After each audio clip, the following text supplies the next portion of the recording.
All right, breaking news coming in. In fact, India Today has spoken to the Director of Narcotics Control Bureau, Rakesh Asthana. And on the phone, he has told India Today that they are going to start an investigation into the drug angle in Sushant Singh Rajput's case. In fact, what we have been told by our sources is that people around Sushant Singh Rajput were using drugs and they were in contact with certain drug dealers. And that is why the NCB is now going to start the investigation into this case. This is a big breaking news which is coming here on India Today at this moment. Let me go across to Senior Executive Editor India Today and Aaj Tak Group. Shams Tahir Khan is joining us. Shams, बहुत-बहुत शुक्रिया हमसे बात करने के लिए.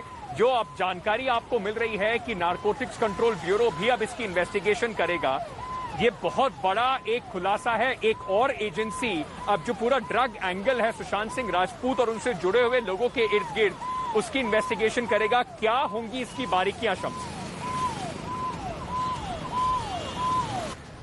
देखिए अंकित, पहली चीज ये है कि ये जो पूरा मामला है जो एनसीबी की अब जांच करेगी, सुशांत के चूंकि ईडी जांच कर रही थी और ईडी के थ्रू ये जानकारी बाहर आई, जिसके बाद नारकोटिक ब्यूरो के पास जा रहा. तो ईडी से कैसे जानकारी बाहर आई?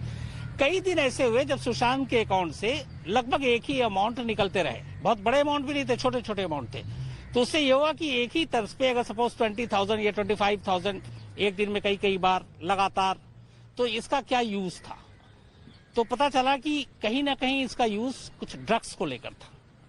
और इसीलिए जब पूछताछ हुई उसके बाद वो सारी चीजें आई तो ईडी के बाद डाउट हुआ और उन्होंने अपने डाउट की बिना पर यह कहा है कि इसकी फिर डिटेल इन्वेस्टिगेशन होनी चाहिए, क्योंकि ईडी सिर्फ फाइनेंशियल जो इकोनॉमिक ऑफेंस है उसकी जांच करती है. यहाँ पे अब चूंकि एक नई चीज आ गई कि इस ट्रांजैक्शन और क्यों, फिर उसके बाद बाकी चीजें आई कि इसके लिए क्या खरीदा जाता था, क्या लाया जाता था.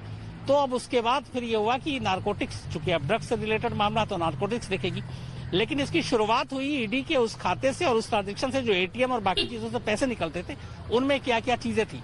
तो अब पहले मुंबई पुलिस, फिर सीबीआई, ईडी, अब नारकोटिक्स. देखिए पता नहीं ये केस आगे कहां कहां जाता है. शम्स, अब आप इसको क्योंकि लगातार फॉलो कर रहे हैं, तो ईडी के सोर्सेज में जो हमने थोड़ी देर पहले खबर चलाई थी कि वो रिया